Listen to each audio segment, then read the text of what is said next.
Avner, can you do me a favor, just close this door.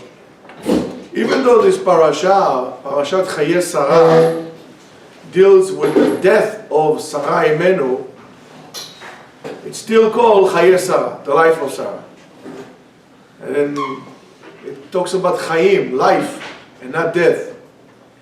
And to be honest with you, that is, I think, one of the biggest secrets that this parasha, this portion, is trying to tell us. And it's trying to tell us how should we live, and how could we turn the power of death into life. Well, one way to go is to just throw everything behind, get yourself a nice 4x4 rig, and then that's one way to do it, right, Zalman? That's right. And that's right. However, believe it or not, even to do that, you need to know how to do in the parasha. So in this parasha, Avraham Avinu, of course, buys the Ma'arat Machpelah in Hebron. For guys of you who didn't know, Hebron belongs to the Jews, not to some Arabs. They came from who knows where. They were not even local and settled down in the place. But that's beyond the scope of this discussion. And of course, he buries there his wife, Sarah. Chayei Sarah, the parasha, deals really with what we call Erov Yamav Shel Avraham Avinu, the twilight of Avraham Avinu's life. Talks about his death and also his burial as well. And which is very interesting. The twilight of Avraham's life starts basically with the death of his wife. And only after she died and was buried, the pasuk says, "V'Avraham zaken ba bayamim," and Avraham is old, really old. He is really old. And the question is, of course, and the Midrash is absolutely correct to ask this question. The Midrash says, "V'chilo Avraham zaken kvar lefnei zeh." Wasn't Avraham old already before she died? And why now is it telling me that he is old? Why is the Torah telling me now that Avraham is really ancient, as they say? I mean, according to the dates in which we have, the chronology that comes up from the story of the patriarch, right? Even though it's not specifically said, Avraham was already he was like past 100 when Sarah died. But it's not just the dates that the Midrash is trying to tell us. There's something to tell us, something very, very deep, and something very deep psychologically. The Midrash on that statement said something very interesting. It says, "En ish met ela leishto, ve'en isha meta ela leva'ala." It means a person is considered dead, the husband is considered dead when his wife dies, and the wife considered to be dead when the husband dies. Of course, psychologically, today people might not agree with that. But as soon as she died, all of a sudden, we call it kavtza alav zikna. Old age kind of jumped upon him. All of a sudden, he was fine. But all of a sudden, this crisis of losing his wife was so tragic for him, so great for him, that within her death, immediately, he just all of a sudden became old. He just didn't have koach, didn't have the power anymore to go. And we need to see, why is that? What exactly happened? And maybe we can also, if we take a good look at that, maybe we could learn something from that story to our lives as well. And what does the death of Sarah have to do with the old age of Avraham Avinu? And I guess in order to do that, let's try to see the process of life. What exactly happened throughout life? So let's talk about what we call Biniyat Ha'adam HaShalem, building or putting the structure of the complete human being or complete person. What exactly that means. So the stages of building, really start when a person is born. When a person is born, if you look at him, the stages of development, I'm not getting into Erickson now, and to Mahler and all the other chevre, this is you can take in psychology when you have nothing else to do. When a person is born, is all about completely self-centered, and really that mechanism of self-centerism is really needed for the child's survival, because he needs to live, so he cries, so everything is about himself, about him, eating and basically maintaining his life. So, but in order to do so, he needs to be completely self-centered. But then he's a baby, he becomes a little older, he has an ability to speak, he becomes a toddler, and little babies want little things, right? He wants a little car, and he wants a little toy, and he wants little things. And as much as he grows up, and time goes on and the child grows, his ego become bigger and bigger, and then all of a sudden he develops what we call haratzon lekabel, the will or the need to receive all the time. And that is, of course, our vessels, our tools that we have to, receptacles that we have to receive pleasure in this world. And by the way, as a side note, sometimes we actually destroy the kid by continue teaching them to just keep on giving and giving, or for them side is receiving and receiving and receiving, and we also tempt the kid, we trick the kid, like for example, we buy them things, we create a certain anticipation of the child to receive things without doing anything, just because of, for example, a birthday, right? What happens on the birthday? The kid received, but Joy, did you take the Zalman flight? No? Yeah. So, the kid becomes a birthday, he has a birthday, and all of a sudden, guess what? He expects gifts. That's a very bad thing, to accept gifts. When I was a kid, I'll tell you a little secret. When I was a kid, in my family, we didn't have birthdays. I don't know, we just didn't have birthdays. And sometimes as a child, I was kind of jealous of my friends, and I couldn't understand why in my family we don't have cakes. Of course, we don't have the candles like because blowing the candles, it's a custom that came from idol worshippings, right, from pagans. But, it's like, we don't have those cakes with the cream on and the gift wrapping and so on and so forth. And then I realized that actually my parents did a great favor to me, and without knowing, basically trained me not to receive free gifts. And then we tell the kids, guess what? You're going to get a good mark, we're going to give you a gift. And so on and so forth, not knowing what you're actually doing to your child by teaching him to receive freebies. I mean, so much until we expect this from any kind of authority figure to give us gifts and entitlement services. For example, government. It's a very bad thing, Rabotai, I'm going to tell you something. If you want to be free, it sounds like a Bob Dylan song. If you want to be free, try to make sure that you remove yourself from any kind of government entitlement programs.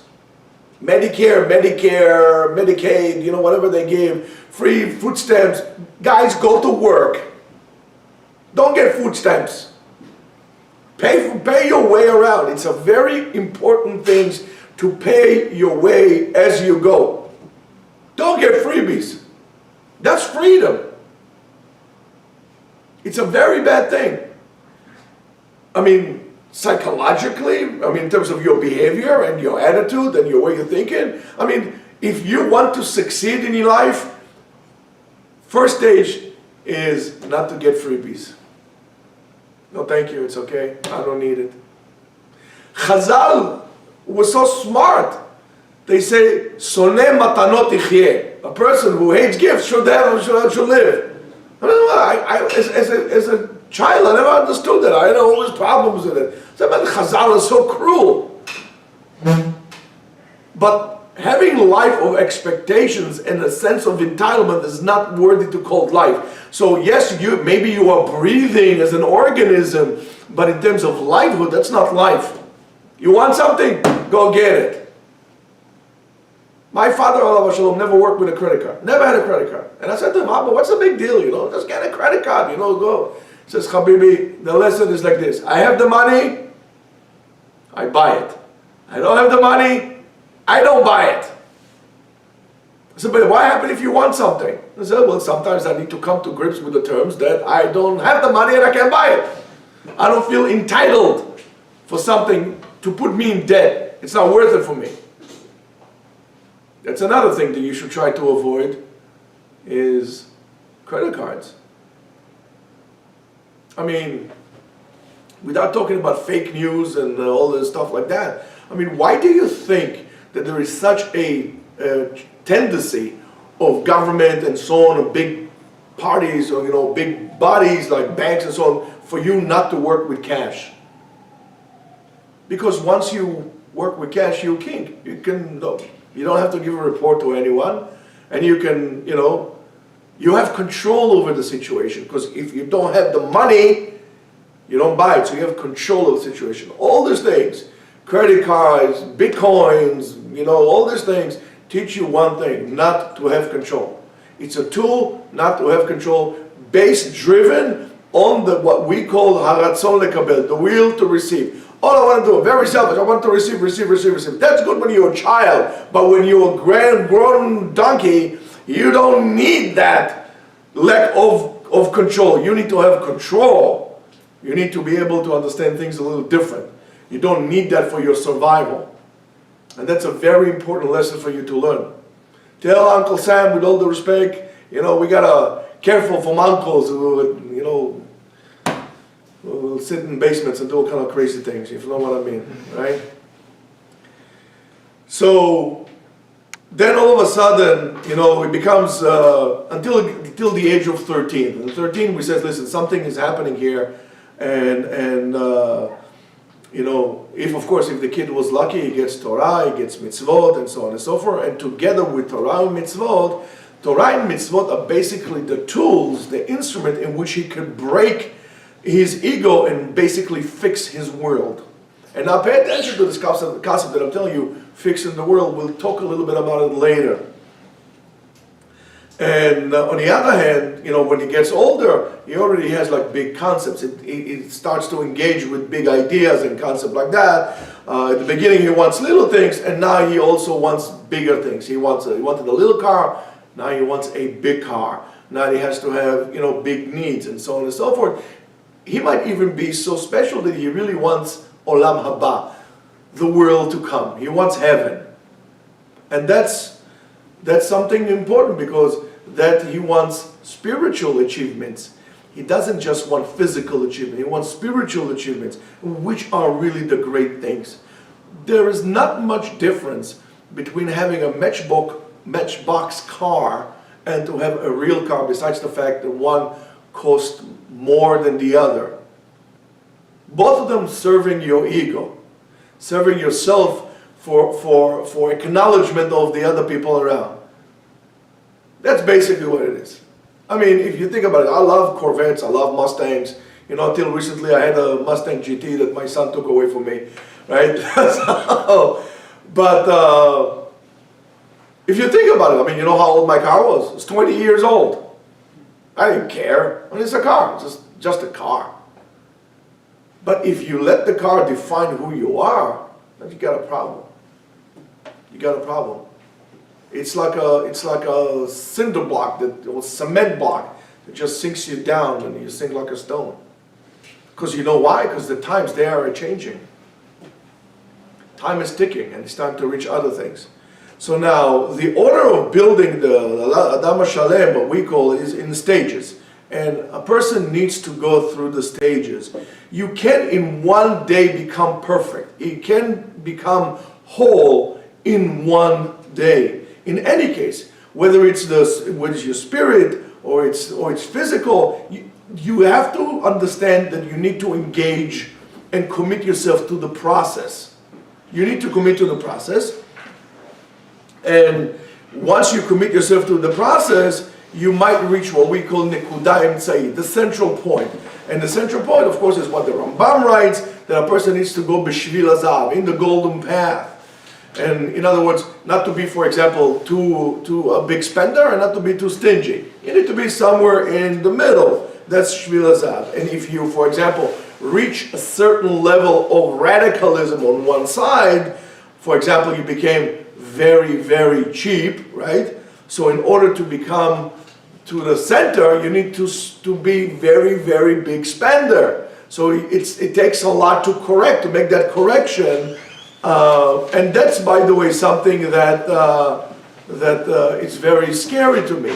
Because if our country, for example, as an example, of course, we're not preaching politics here, but you know, if our country is becoming, for example, radically left, an extreme left, I am concerned with what will happen in order for us to become the point of correction, which is going to be extremely right, and who knows what expecting to us on the right, then there's going to be a process of correction. I mean, that happens almost to every country in the world, including Germany and Europe and so on and so forth.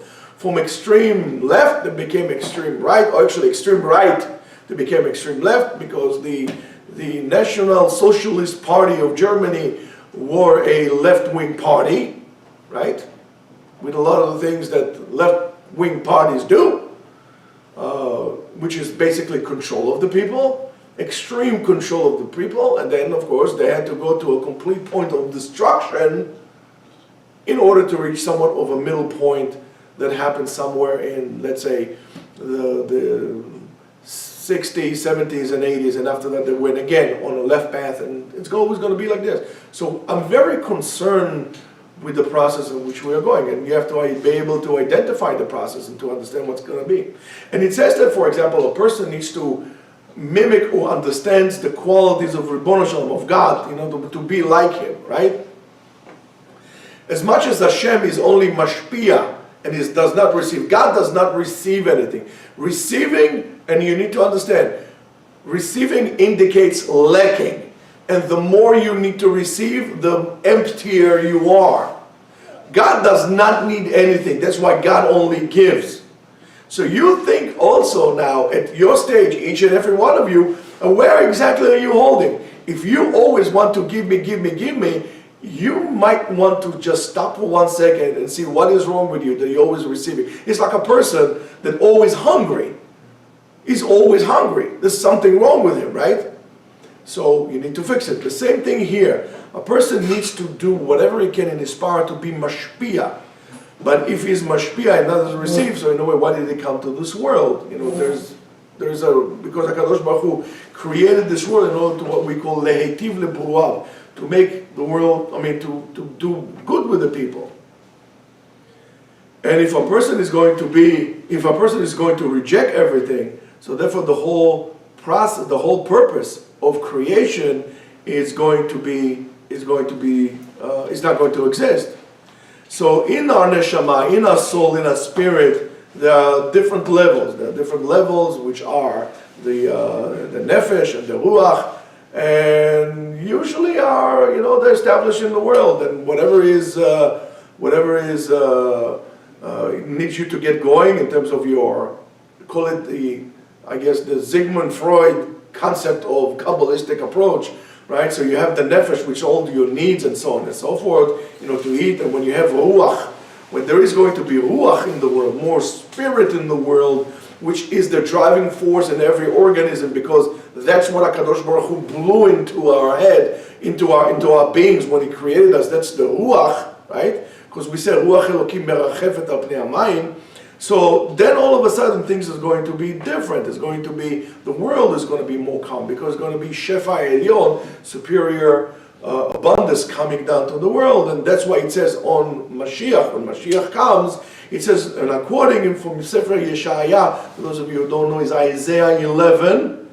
It says the following, V'nacha alav ruach Hashem, and the Spirit of God will bestow upon him. And then it says, and what's going to be this ruach? This spirit is going to be ruach chokhmah ubina, wisdom and intellect, ruach etzah v'gvura, a spirit of good advice and heroism, ruach da'at, knowledge, understanding, ve'yirat Hashem, and they're going to be the awe of God. those things ultimately supposed all to bring you to have Yirat Shamayim, to have the awe of God. So Mashiach is going to bring us a new spirit, which is going to be higher than what the world knows. And that's why, because things are going to be so spiritually clear, and there's going to be such wisdom in melee. In any case, all those arguments that we have on all aspects of life are not going to be, because arguments means that we don't understand one another. So if we don't understand one another, there's not going to be arguments. Now, one of the solutions that is brought, for example, in the writings of the Rav Ashlag, he says the following, that a person needs to be mekabel al menat lenashpia. So to solve this problem, because you can't be like God, only giving, and you can only receive. So to solve this, so Rav Ashlag is offering something very interesting. You need to receive in order to give. And where do we see that? We see that on the concept that we say lilmod ulelamed. You need to learn. When you learn, you are receiving from something. But this is only for do what? To teach other people. So lilmod al menat lelamed. Let me just turn this off because I'm dying of heat here. So lilmod al menat lelamed, to learn in order to teach. So you need to kind of give back, and you need to give back to society. You need to give back to society. For crying out, you need even to give back to whoever did anything good to you. You need to give back to them. So, Avraham and Sarah were very special people. But how do we start this whole process, to give and so on and so on? So Avraham and Sarah were very, very unique people. They were very unique by the mere fact that they simply went against the whole entire world. They would not, Avraham and Sarah, Rabotai, to all the liberal Jews out there, Avraham and Sarah were not politically correct. They were not. So next time you become politically correct, you remember that. Don't make yourself cross-eyed. So Avraham and Sarah were not politically correct. And they were against the whole entire world, and against complete opposite from the mindset of that generation. So much that they basically had to escape the place called Ur Kasdim. That was so bad for them, they basically chased them out of there. It's like, let's say for example, you have this whistleblower that says something, and then you come to threaten him that if you don't retrieve your words, I'm going to kill you. Right? So they have to escape from there to Haran, right? Not to Bahrain, to Haran.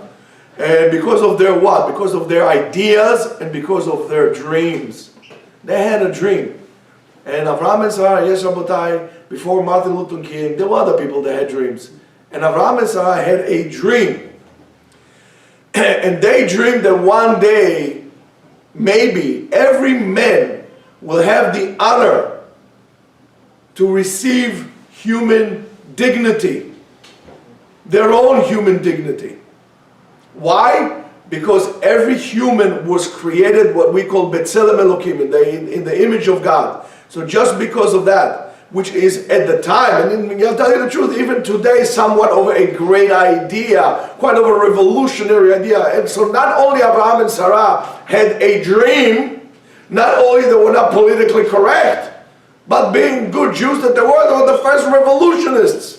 The first revolution that happened over there between men and men was by Avraham and Sarah. By Avraham and Sarah.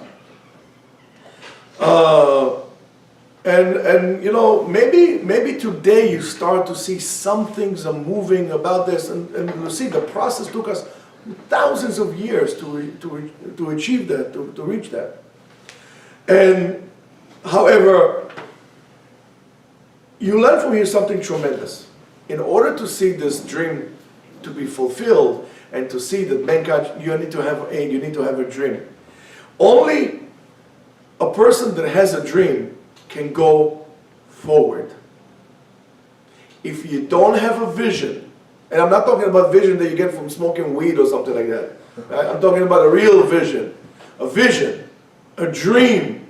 Only then you could develop, and the reason is because that serves to you as a reference point in the future, which you align yourself and then you move forward and you progress and you develop and you do whatever needs to be done to develop. So staying in a situation, feeling very comfortable in the situation that you are without moving forward, or it's basically spiritual death. If you're meeting people with the situation, don't, just stay where you are. You don't need to do this. Don't take chances. Don't take risks. These are people who will anchor you down. They will drown you in boredom. You're not going to go and develop anywhere. It doesn't mean that if you're going to reach where you're going to reach, you're going to be what we call in our world successful. In other words, make a lot of money and doing and so on and so forth. But you're going to become a successful human being because you had a vision and you move forward. Moving forward is a sign of success. Not the amount of dollars you have in your bank account. Is your movement. Real success, real human success is determined by your forward motion in your life. If you move forward in your life, you're successful. Sam, write it down. Put it on your book, Sammy. Right? That means moving forward. Again, success is being determined by your motion forward, not with the money in your bank. Not with degrees or internship. How forward you move in.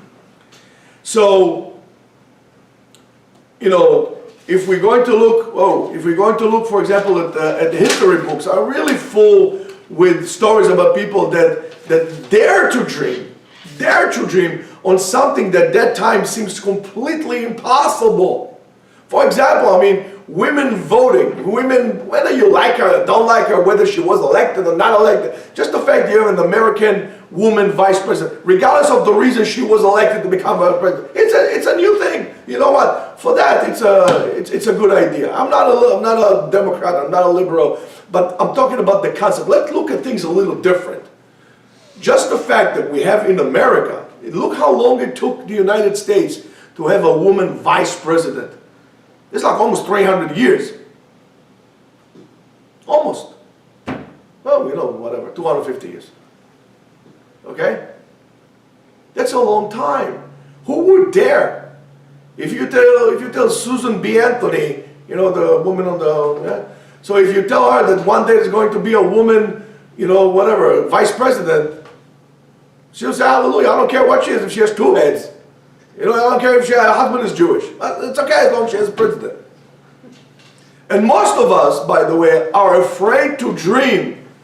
And many times we do whatever we can, and we allow people to do whatever we can to stop us dreaming, not to have a dream. And the main reason why we don't have a dream is because we're afraid of failure. For crying out loud. Let's say, for example, you live here in New York, right? And the average house is for you is like, I don't know, $1.2 million.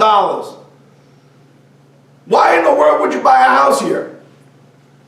Why would you continue this? Go to Boca, go to Arizona, go to Texas, go somewhere, move.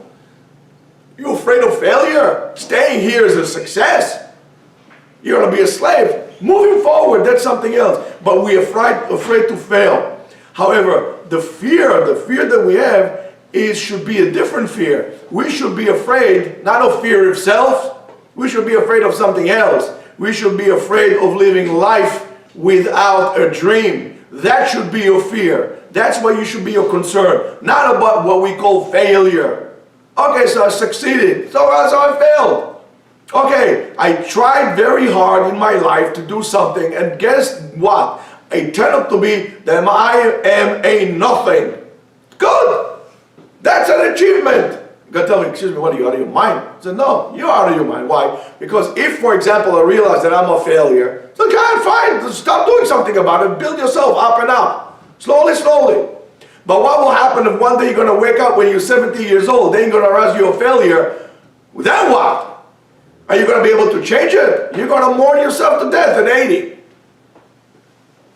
That's the problem that people have when they retire. They work and they create this whole illusion that they are Superman and they're powerful people and so on and so forth. All of a sudden they retire and they're just another Joe Schmo around the block. And that's terrible. And guess what? They die. If they want to get rid of the old people, they didn't have to have COVID for that. They just have to make everybody go in retirement. How about that? Yeah? So, life without a vision, life without a dream, is life without meaning. Without meaning, without a drive. And even if this dream is not going to be fulfilled the way we imagined it originally, but it's fine. The failure of the dream is a beginning to start another dream. So let's say you had a dream to become a goat rancher in, I don't know where, to make goat cheese. And then you tried and you failed. Good. All right. Move on to the next thing. Move on to the next thing. Start dreaming up again. And that is something that you all need. And unfortunately, they don't teach you that in school. They don't teach you that in school. And I wonder if it has to do with why the people who went to education went there to begin with. Is it because they really had nothing, because it pays well, they have nothing better to do? Go do something else. Everybody wants the secure job. Everybody wants the job that's going to give him pension. But who are you? Who said you're going to get there? And maybe tomorrow they're going to close the schools. They're going to fire you after being tenured. You think if you're going to get tenure, that's it, you will settle down in school? Guess what? They cut positions. You're out. There's no security in life. And that's a wonderful thing because it makes you dare to do things. And that's good. The Zohar teaches us, for example, and by the way, I just want to tell you something. And you know why it's good? And how do I learn that it's time to learn that? Because it says, what does it say about the tzaddik? It says from Mishlei. Mishlei 24, what does it say? Sheva yipol tzaddik vekam. A tzaddik can fall 7 times, still gonna get up. 7 times he's going to fall. That's okay. Get up again. Get on your horse and ride. Very simple. As they say in the West, cowboy up. That's why not so many people want to be cowboys anymore. It's too much freedom, if you know what I mean. So the Zohar teaches us that when Adam and Chava ate from the tree of knowledge, Etz Hadat, all of a sudden they felt for the first time the concept of death. And the concept of death is falling into darkness, falling into the sensation of a failure. And death is really what we call nefilat madriga, going down to a lower stage, a lower step. Every time we get hurt, we fall, and then we give up, and then we die a little bit more. Every time you get depressed, a small portion of you dies out. You are giving, when you are born, you are 100% life. And again, we should change the way we send kids to school. We should change the schools. I mean, from the times of Little House on the Prairie, if anybody ever watched it, when they had one room for every kid in the village, whether you were 4 years old or 14 years old, things didn't change that much. We should make really a revolution of the education. We all know the education is failing in this country. But why don't we fix it? Because it's many times schools serve as deathbed, as graveyards for human inspiration to grow up and develop. You have teachers that don't have a dream, that make sure to make you instead of going to therapy, they're going to make you miserable. To kill your dream, so you would not dare to ask questions, to ask good questions. And that's terrible. Why do you think every time we start learning here, I said to you guys, anybody has questions? Because I want to hear your questions. I know I sound terrific. I don't need you to tell me that. I want to hear what you have to say, what you want to know. I want to hear your dreams. And every time, again, you go down, you fall into darkness. And darkness is death. So a little piece, as Janis Joplin said, Allah Yarahma, take a little piece of my heart now, baby. Every time you die, another piece of the cake that you call your life is taken out. When you fall into this darkness, There's no hope. There's no solution. And then you know what happens? Those who make sure that you fall into this darkness going to come to you as like the saviors. They're going to be your Messiah. They're going to save you out. And then you become more dependent on them. That's the way it works, Rabotai. But we are the children of Abraham and Sarah. We don't work like that. We need to have a dream. And that's why maybe in a way HaKadosh Baruch Hu says, guys, you're becoming too fat. I'm going to take away your country. I'm going to take away your temple. I'm going to take away everything that you feel comfortable in. And guess what? I'm going to create a momentum in you that you're going to have a vision. V'techezena mishum chezyon. I'm going to have a vision to come back to Zion, to build this place, to be metaken everything that needs to. So for 2,000 years, that vision of going back to Israel, going back to Yerushalayim, building back the land, bringing back Torah, served basically for us as a life savior. It saved our lives. When you're too fat, it says, "Vayashmen Yeshurun vayivat." You get a little too fat, you kick the bucket. And it's good to have a bucket list. Don't have a bucket, by the way, don't have a bucket list. Have a list. Not the wait until you die. Make sure you do those things you want to do every single day. How many of you want to jump off the plane, of course with a parachute, and always say, "Oh man, I can't." And jump. You want to do it? Jump. You want to ride a motorcycle? Fine. Sit on my sidecar. I'll drive it for you. And so on and so forth. You want to do something. Don't all of a sudden become super responsible to everything else. You want to do a trip overlanding. You want to go on the Great Western Trail to go from Arizona all the way up to Canada. But you say, I have to be responsible. I have to finish my internship. I have to finish my school. Take a break. It'll wait for you. You got all your life to work like a dog. But you don't have all your life to do what you want to do. So go, be responsible for yourself. You tell me you want to be responsible. How are you going to be responsible if you can't take care of your own self or your own neshama? You're killing yourself slowly. Killing me softly with his words. And today I'm Moroccan. I was like, anyway. From Janis Joplin to Carly Simon, you know. So, anyway. Now, if you know the word choshech is the root of that is shin Chaf Chet.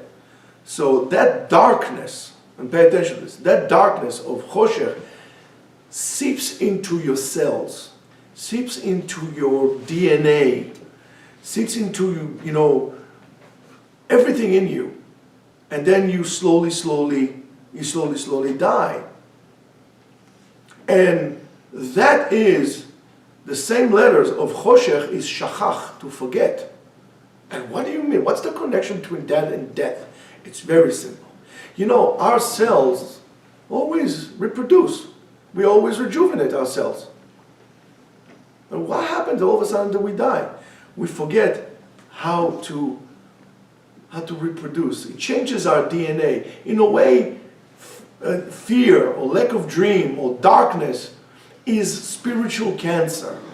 It manipulates your DNA to the point that you simply forget how to reproduce yourself, to recreate life, to rejuvenate all the time.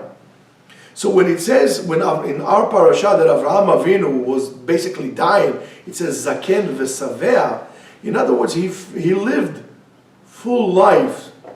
And when the secret for this kind of life was really dependent on you giving from yourself to society, from you giving to the others, right? Giving them hope, giving them dream, giving them the tools to really live life. And really these are the things that could save you from failure and from disappointment, right? So, but when you have this dream, you feel like you want to create something forever. So when Sarai Menu died, together with her, a big part of Avraham Avinu went. That's what the Midrash says.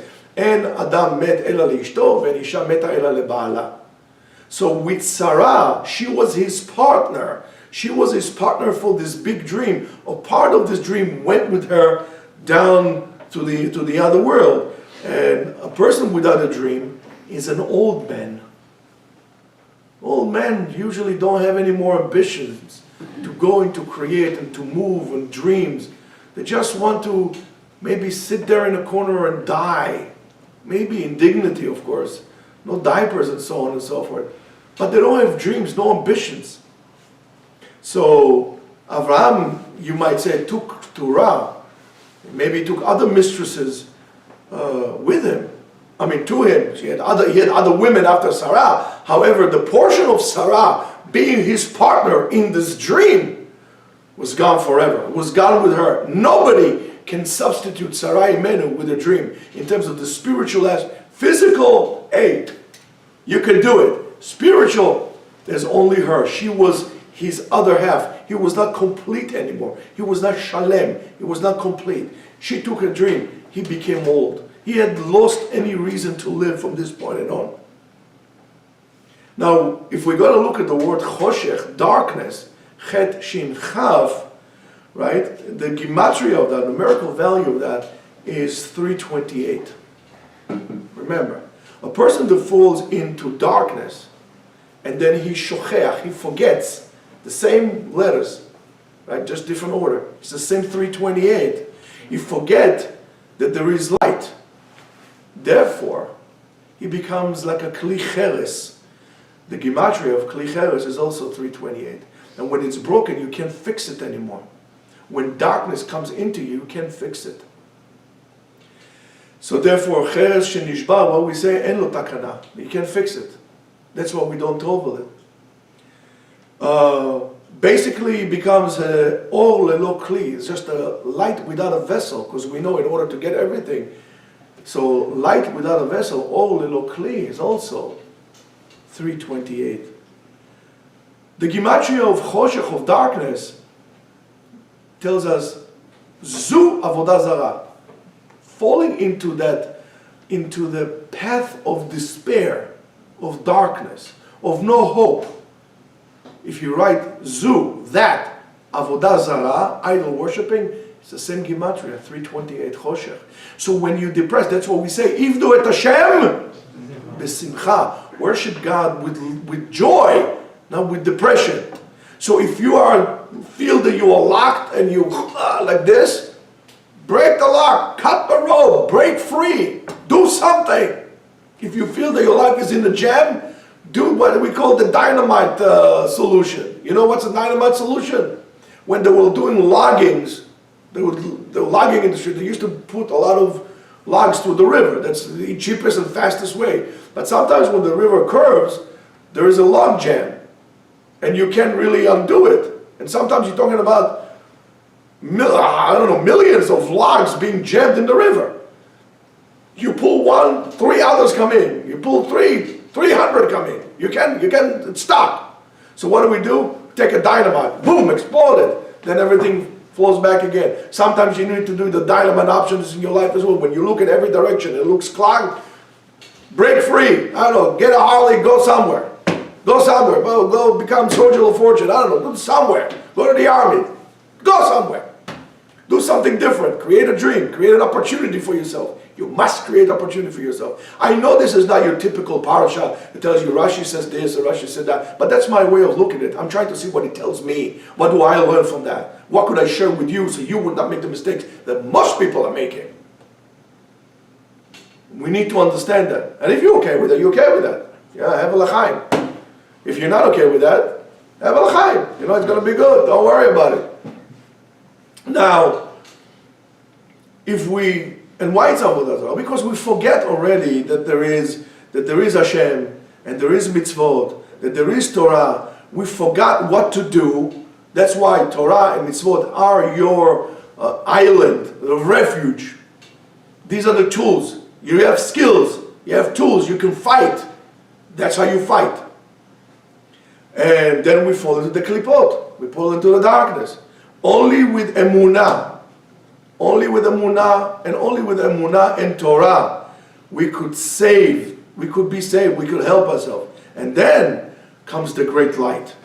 And keneged, and as we says, ba or ilahi. Ba or ilahi, gematria is 328. Ze keneged ze.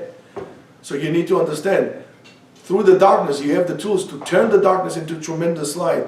Hashem's, and then what Hashem tells us, in the greatest darkness of Am Yisrael, in the destruction of Beit HaMikdash, after Tisha B'Av, what HaKadosh Baruch Hu is telling us, what do we read in the Haftarah? Nachamu, Nachamu Ami. Nachamu, Nachamu Ami is what, Rabotai? Also 328. It's the same gematria of 328. There are many, many issues and stories and secrets in this parasha. For example,